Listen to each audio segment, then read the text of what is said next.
Movie के start में हमें बताया जाता है जब अमेरिका के क्राइम्स दिन ब दिन बढ़ रहे थे। इन क्राइम्स की वजह से कैदियों में भी इजाफा हो रहा था और ये सब देखते हुए अमेरिका की गवर्नमेंट ने प्राइवेट जेल्स की एक कैंपेन चलाई और इसी तरह अमेरिका में बहुत सारे प्राइवेट जेल्स बन गए क्योंकि दिन ब दिन अमेरिका में क्राइम बढ़ रहा था। जितना ज्यादा क्राइम हो रहा था उतने ही ज्यादा कैदी बढ़ रहे थे और इसी तरह कैदियों को प्राइवेट जेल्स में भेजा जाने लगा। और यहाँ पर एक जेल था टर्मिनल आइलैंड और इस जेल में एक इलीगल रेस करवाई जाती थी और इस रेस में खतरनाक मॉडिफाइड कार्स का इस्तेमाल किया जाता था और ये सारी की सारी कार्स वेपन से भरी हुई होती थी और इन कार्स को जेल के कैदी चलाया करते थे। और इस रेस के 5 राउंड्स थे। जो भी कैदी इन 5 राउंड्स को जीत जाता था उस कैदी को आजाद कर दिया जाता था। इनसे बहुत ज्यादा पैसा कमाते थे क्योंकि वो इनको लाइव ब्रॉडकास्ट करते थे और ऑडियंस को ये मौत का खेल बहुत ज्यादा पसंद आता था। कहानी का स्टार्ट होता है और हमें जेल टर्मिनल आइलैंड दिखाया जाता है और हमें रेस को दिखाया जाता है। इस रेस का लास्ट राउंड था। इस रेस को फ्रैंकेस्टाइन नाम का एक आदमी जीत रहा था। फ्रैंकेस्टाइन के चेहरे पर एक मास्क होता है और जैसे ही फ्रैंकेस्टाइन इस रेस को जीतने वाला होता है तभी यहाँ पर एक अजीब सी चीज होती है और यहाँ पर हमें पता चलता है कि फ्रैंकेस्टाइन के सारे वेपन्स को डीएक्टिवेट कर दिया गया है।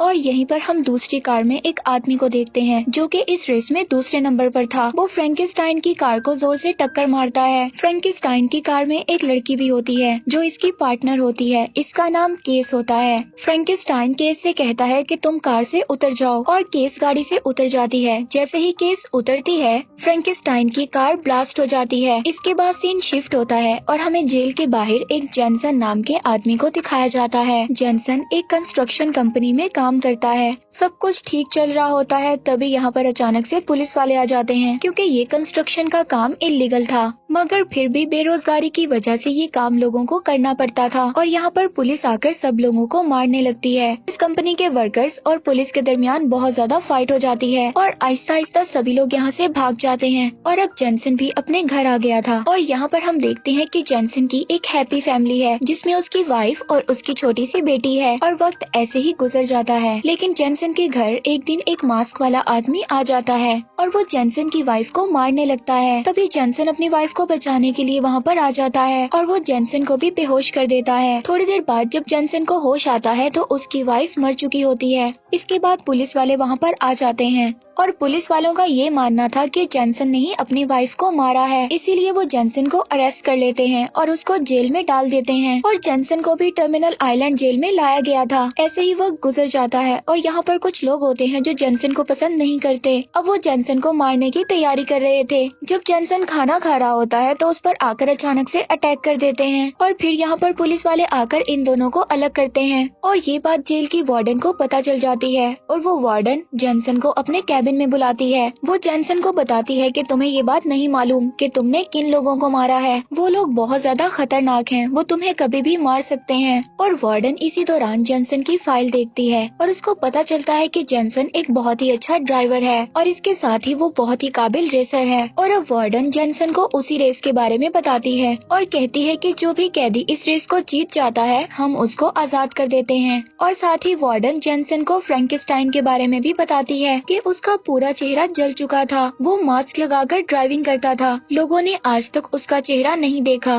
लेकिन लोग उसकी रेस को बहुत ज्यादा पसंद करते हैं। लेकिन अब वो मर चुका है और अब मैं चाहती हूँ कि तुम फ्रैंकेस्टाइन बनकर इस रेस में पार्टिसिपेट करो। लेकिन ये सुनकर जेनसन उसको मना कर देता है। लेकिन वार्डन उसको बताती है कि अगर तुम इसी जेल में रहे तो वो लोग तुम्हें बहुत ज्यादा परेशान करेंगे और अगर तुम इस रेस को जीत जाते हो तो हम लोग तुम्हें यहाँ से आजाद कर देंगे। और फिर ये बात को सुनकर जेनसन हाँ कर देता है और वार्डन उसको कहती है कि बाकी की इन्फॉर्मेशन तुम्हें कोच देंगे और उनको कोच के पास भेज देती है। और यहाँ पर कोच जेनसन को रेस की सारी इन्फॉर्मेशन देते हैं। इस रेस में कोई भी किसी को भी मार सकता है और ये रेस 3 दिन तक चलती है और सबके पास बहुत सारे वेपन्स होते हैं और तुम्हें अपनी कार की स्पीड का भी ध्यान रखना होगा और अगर तुम तीसरे दिन तक जिंदा रहे तो तुम इस रेस को जीत जाओगे। और अब इन सारी बातों के बाद जेनसन दोबारा जेल में आ जाता है और यहाँ पर इसकी नजर कुछ लोगों पर पड़ती है और वो देखता है कि इन लोगों के हाथों पर ट्रैकिंग डिवाइस लगी हुई है। वो कोच से पूछता है कि इन लोगों के हाथों पर ये ट्रैकिंग डिवाइस क्यों लगी हुई है और अचानक से जेनसन को याद आता है कि जिस आदमी ने उसकी वाइफ को मारा था उसके हाथ पर भी ऐसी ही ट्रैकिंग डिवाइस थी। और यहाँ पर सीन शिफ्ट होता है और हम देखते हैं कि रेस का दिन आ गया था और वार्डन जेनसन को फ्रैंकेनस्टाइन का मास्क देती है और फिर सभी लोगों को उनकी गाड़ियों में भेज दिया जाता है। तभी यहाँ पर एक गाड़ी आती है जिसमें से बहुत सारी लड़कियाँ उतरती हैं।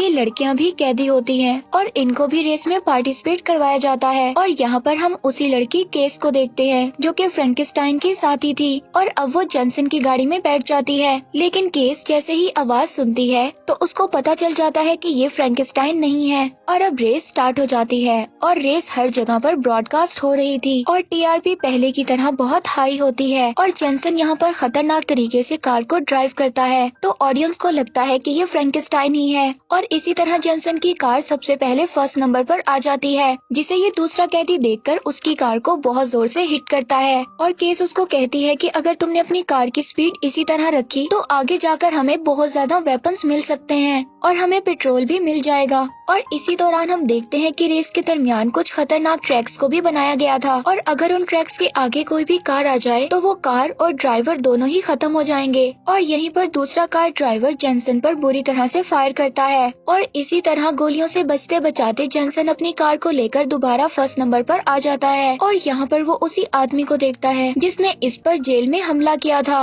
और वो आदमी फिर से जेनसन को मारने का इशारा करता है और उसका इशारा देखने के बाद जेनसन को अपनी वाइफ की डेथ याद आ जाती है कि जिस आदमी ने उसकी वाइफ को मारा था उसने भी ऐसे ही इशारा किया था और अब जेनसन को इस बात का यकीन हो गया था कि इसी आदमी ने इसकी वाइफ को मारा था और जेनसन उस आदमी को मारने की कोशिश करता है लेकिन वो उसको नहीं मार पाता और रेस खत्म हो जाती है। जब वो रेस के बाद अपनी कार को गैराज में लाता है तो वहाँ पर वो उस आदमी का पीछा करता है और यहाँ पर उन दोनों के दरमियान बहुत ज्यादा फाइट होती है और जेनसन जब उस आदमी को मारने वाला था तभी एक पुलिस ऑफिसर उसको बेहोश कर देता है और यहाँ पर हमें असली कहानी का पता चलता है। इस पुलिस ऑफिसर ने ही इस आदमी से कहा था कि वो जेनसन की वाइफ को मार दे और ये पुलिस ऑफिसर ने इसलिए करवाया था ताकि वो जेनसन को अरेस्ट कर सके ताकि वो इस जेल में आ जाए और इस जेल में आने के बाद वो फ्रैंकेनस्टाइन की जगह ले ले। फिर से अगले दिन रेस स्टार्ट हो जाती है। अब जेनसन अपनी कार को आहिस्ता चलाता है और केस से सवाल पूछता है कि वो वार्डन के बारे में क्या जानती है। केस उसको बताती है कि वार्डन बहुत ही ज्यादा तेज है और वो जानती है कि उसने लोगों का कैसे इस्तेमाल करना है और उसी ने मुझे कहा था कि फ्रैंकेनस्टाइन के वेपन्स को डिसेबल कर दो, इसके बाद वो मुझे यहाँ से आजाद कर देगी। वार्डन चाहती थी कि फ्रैंकेनस्टाइन इस रेस में हार जाए और इस गेम की पॉपुलैरिटी बनी रहे और उसे फ्रैंकेनस्टाइन को आजाद भी न करना पड़े, इसीलिए उसने फ्रैंकेनस्टाइन को मरवा दिया। ये सुनने के बाद जेनसन को और भी ज्यादा गुस्सा आता है। अब वो अपनी कार को बहुत ज्यादा तेज स्पीड से चला रहा था और जेनसन उस आदमी पर बहुत ज्यादा फायरिंग करता है जिसने उसकी वाइफ को मारा था और फिर जेनसन एक नया प्लान बनाता है। वो उस आदमी की गाड़ी के आगे बहुत ज्यादा धुआं कर देता है और उस आदमी की गाड़ी उलट जाती है। जैसे ही वो अपनी गाड़ी से बाहर आता है जेनसन उसको मार देता है, लेकिन जेनसन ने इस गेम्स के रूल्स को तोड़ा था क्योंकि इस रेस के दौरान कोई भी कैदी अपनी कार से बाहर नहीं आ सकता। तभी वार्डन एक बहुत ही खतरनाक ट्रक भेजती है और ये ट्रक यहाँ पर आकर सभी कार्स पर बहुत ज्यादा गोलियां चलाता है और यहाँ पर सभी की सभी गाड़ियाँ खतरे में थी। और यहाँ पर हम देखते हैं कि एक और कैदी जेनसन के साथ मिल गया था और जेनसन अब उसको कहता है कि हमें मिलकर इस ट्रक का मुकाबला करना होगा। इसके बाद ये दोनों अपनी कार्स को लेकर उसी खतरनाक ट्रैक पर चले जाते हैं और जैसे ही इनकी कार्स उस ट्रैक्स में से गुजरती हैं, उस ट्रैक पर से कुछ रॉड्स निकल आते हैं और जैसे ही वो ट्रक उन रॉड से टकराता है तो ट्रक पूरी तरह से तबाह हो जाता है और सब लोग बहुत ज्यादा खुश होते हैं कि उन लोगों ने एक बड़ी तबाही को रोक दिया। और इसके बाद दूसरे दिन की रेस भी खत्म हो जाती है। रेस के बाद जेनसन से वही आदमी मिलने आता है जिसने रेस में उसका साथ दिया था, लेकिन वो आदमी फ्रैंकेनस्टाइन समझकर मिलने आया था। जैसे ही वो जेनसन की आवाज सुनता है तो उसको पता चल जाता है कि फ्रैंकेनस्टाइन मर चुका है। और इसके बाद हम वार्डन को देखते हैं जो कि बहुत ज्यादा गुस्से में थी क्योंकि इसका बहुत ही बड़ा नुकसान हो गया था क्योंकि वो उस ट्रक पर बहुत दिनों से काम कर रही थी और जेनसन ने उसको एक ही मिनट में तबाह कर दिया और अब वार्डन बहुत ज्यादा डर गई थी।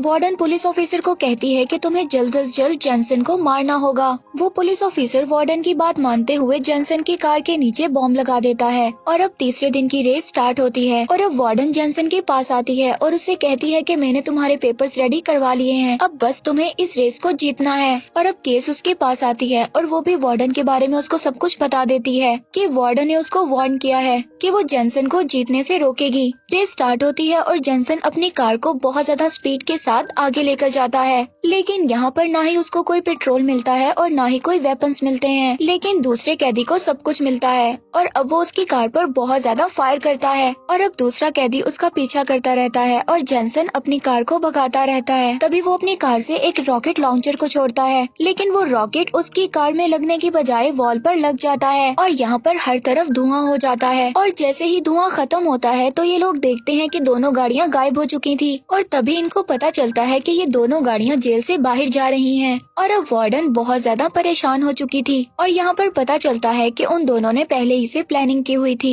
कि वो उस वॉल को तोड़ेंगे और यहाँ से भाग जाएंगे, लेकिन अब वार्डन को याद आता है कि उसने जेनसन की गाड़ी में बॉम्ब लगवाया था, लेकिन वो बॉम्ब कोच के पास था और उसने बॉम्ब को डिसेबल कर दिया था और अब वो लोग यहाँ से भाग रहे होते हैं और बहुत सारे पुलिस ऑफिसर्स उनको फायर करके रोकते हैं, लेकिन वो लोग यहाँ से निकल जाते हैं। तभी वार्डन उनके पीछे 2 हेलीकॉप्टर्स को भेजती है और अब वो हेलीकॉप्टर्स इन पर फायर करने लगते हैं। तभी जेनसन और उसका साथी दोनों अलग हो जाते हैं और जेनसन अपनी गाड़ी से कूद जाता है और इसकी गाड़ी को केस चलाकर आगे ले जाती है और वो काफी दूर जाकर गाड़ी को रोकती है और फ्रैंकेस्टाइन का मास्क पहनकर गाड़ी से बाहर आती है और पुलिस वाले उसको पकड़ लेते हैं। सबको ये लगता है कि ये फ्रैंकेस्टाइन है और दूसरी तरफ हम वार्डन और पुलिस ऑफिसर को देखते हैं जो कि दोनों बहुत ज्यादा खुश थे और उनको लगता था कि उन लोगों ने जेनसन को पकड़ लिया है और साथ ही लोग उसको गिफ्ट्स भी दे रहे हैं। और अब वार्डन के सामने एक गिफ्ट पड़ा था। जैसे ही वो गिफ्ट को खोलती है उसको वही बॉम्ब मिलता है जो उसने जेनसन की गाड़ी में लगवाया था। तभी ये बॉम्ब यहाँ पर ब्लास्ट हो जाता है और वार्डन और पुलिस ऑफिसर दोनों मर जाते हैं। तभी हम कोच को देखते हैं क्योंकि इसने ही इस बॉम्ब को भिजवाया था और दूसरी तरफ हम जेनसन और उसके साथी को देखते हैं जो कि भागते हुए एक ट्रेन में चढ़ जाते हैं। तभी जेनसन कहता है कि पहले मुझे अपनी बेटी के पास जाना है और जैसे ही मुझे मेरी बेटी मिलेगी मैं भी तुम्हारे पास आ जाऊंगा।